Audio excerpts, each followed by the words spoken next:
Projeto Que Somos, falando sobre o tema compostagem e dando continuidade aqui à neutralização de compostos orgânicos, a gente vai mostrar um subtema chamado resíduos secos, certo? Matéria seca. Então, nós fizemos aquela neutralização com coisinhas coloridas aqui e colocamos a terra em cima, certo? Lembre-se que eu fiz muito tempo só a neutralização com terra, é suficiente.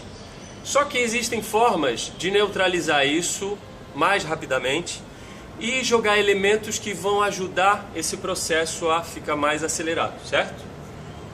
Então, em cima da terra que a gente acabou de neutralizar o colorido, a gente vai colocar uma sequência de matérias secas que tem potes do maior até o menor, para vocês entenderem a lógica disso.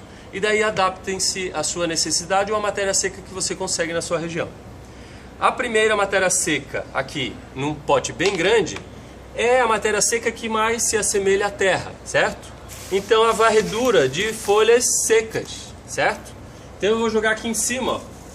Eu vou deixar esse marronzinho com uma cor marrom acinzentada que é da folha bem sequinha.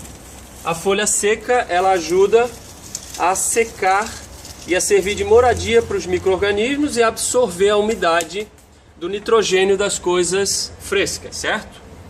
Eu vou pegar um segundo ingrediente aqui que acontece de existir na nossa região, mesmo que você não seja um produtor, que é a grama, certo? A varredura de grama do nosso terreno, ou a palha. Normalmente o pessoal fala que o capim gera uma palha, certo? Só que esse cara aqui é uma grama que a gente está deixando secar. Ela ainda não está no ponto adequado de decomposição. O ideal é que isso daqui esteja mais decomposto. Ele ainda está um pouco verdinho, estão vendo? Então o ideal é deixar secar um pouquinho mais. Mas, vamos usar como ilustração, você vai jogar também restos de grama ou capim no seu composto, certo? Você pode jogar pequenas quantidades se você tiver poucos insumos. Se você tem escassez de insumos, você coloca pouquinho. Se você tem excesso de varredura de grama e capim, você coloca bastante, certo? A gente está colocando uma quantidade pequena para ilustrar para vocês. Lembrem-se que a coloração não está ainda madura o suficiente, ou seja, teria que estar mais acinzentada e mais decomposta. Ela ainda está verde. E daí você vai espalhar por cima da terra. A outra matéria seca que nós temos aqui, que é muito interessante, o pessoal costuma tomar caldo de cana. E se você pegar o bagaço da cana, deixar na geladeira, depois você vai perceber que ele perde a umidade e fica sequinho. Você pode cortar em pequenos pedaços e bater no liquidificador ou no multiprocessador. E ele vai ficar essa palhinha bem leve, olha só, parece um isopor. Realmente a textura parece de isopor, um isopor natural, certo? Que vai se decompor rapidamente junto com o nosso material da compostagem. Então lembre-se, se você tem bastante, coloca mais. Se você tem pouco, você só coloca como um polvilhar em cima da sua composteira. Outra matéria que o pessoal costuma ter é aqui, ó, a casca do milho, certo? Esse daqui já está seco e aqui a gente quebra em pequenos pedaços. Pode cortar, por exemplo, com a tesoura de jardinagem e fica com pedaços menores dessa matéria aqui. Você pode usar isso daqui como cobertura de vasos para proteger a terra do sol, da chuva e do meio, né, do vento e tal. Você joga em cima e ele vai servir de cobertura para a terra. Ou você pode também usar como ingrediente neutralizante ou seco para a sua compostagem. O importante, pessoal, é que se você usar milho, tenta não usar o milho transgênico, né? A maior parte do milho nacional e mundial é transgênico, cheio de agrotóxico e adubo químico. Então a gente sugere que o milho que você use a casca para a compostagem, que seja orgânico ou sem agrotóxico e adubo químico, e não transgênico. Se for assim, com certeza essa matéria vai ser mais bem-vinda no meio natural e não coisas transgênicas, certo? Outra matéria seca que as crianças acho que não conhecem mais é a casca do amendoim. Lembram que tem a casquinha do amendoim? O amendoim fica dormindo aqui dentro dessa casquinha. Então a gente tira essa casquinha, come o amendoim que está dentro, que também tem uma outra casquinha, certo? E a gente pode triturar também no liquidificador e ele vira um pó. Olha só, ele vira um pozinho que você também pode acrescentar esse pó na sua compostagem. Tem pouco? Acrescenta pouco. Se tem excesso desse material, você pode colocar mais, certo?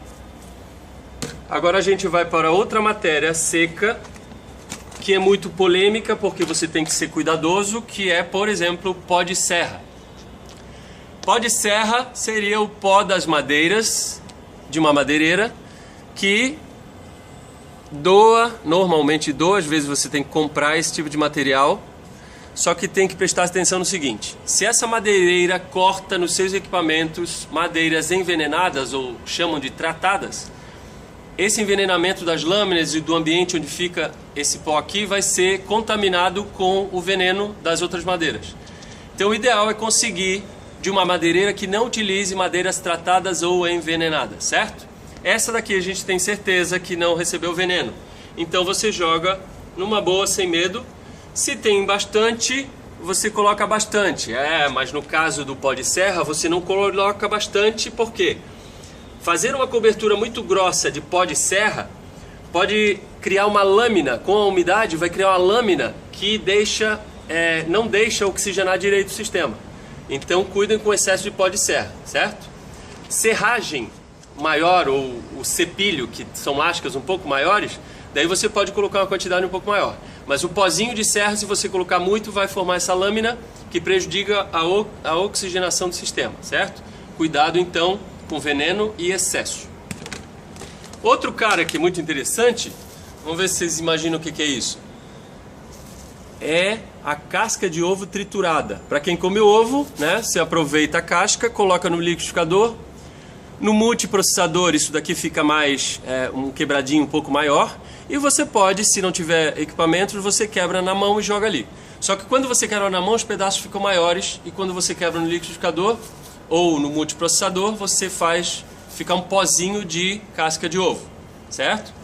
Então a gente joga também essa matéria que ela, na verdade, me dá a sensação de que eu estou mexendo com areia, sabe? Resto de areia de conchas do mar. É incrível a textura, como é parecido. Então você também joga essa mineralização que está na casca do ovo, certo? Mineralizando o composto que você tem. E agora, finalizando, esse cara aqui é muito pesado, muito denso, que seria o pó de pedra. No caso, pode ser pó de pedra branca, cinza, amarela, vermelha, rosinha, alaranjada, o que você tiver, certo?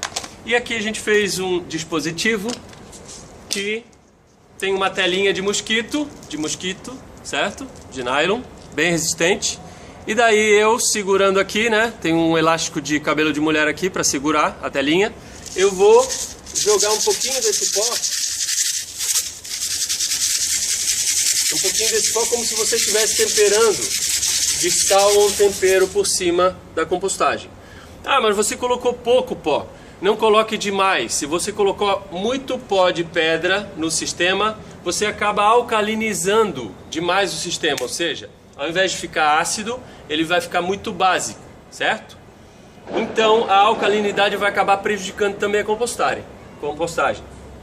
Acidez e umidade demais é ruim, e a alcalinidade ou secura ou minerais demais também é ruim, certo? Então o melhor é o caminho do meio. Façam com equilíbrio. Esse processo aqui de jogar em cima da terra matérias secas acelera o sistema. Ele serve como moradia para os micro-organismos. Quando eu for fazer a próxima compostagem, eu vou jogar a matéria úmida e colorida diretamente em cima da matéria seca. Então eles vão cair aqui em cima e já vão começar a umedecer isso daqui. Você joga a terra em cima e o processo dos micro-organismos e mudança de endereço, eles saem da terrinha e vão morar no colorido e começam a viver felizes para sempre, certo? Um abraço, galera. Valeu!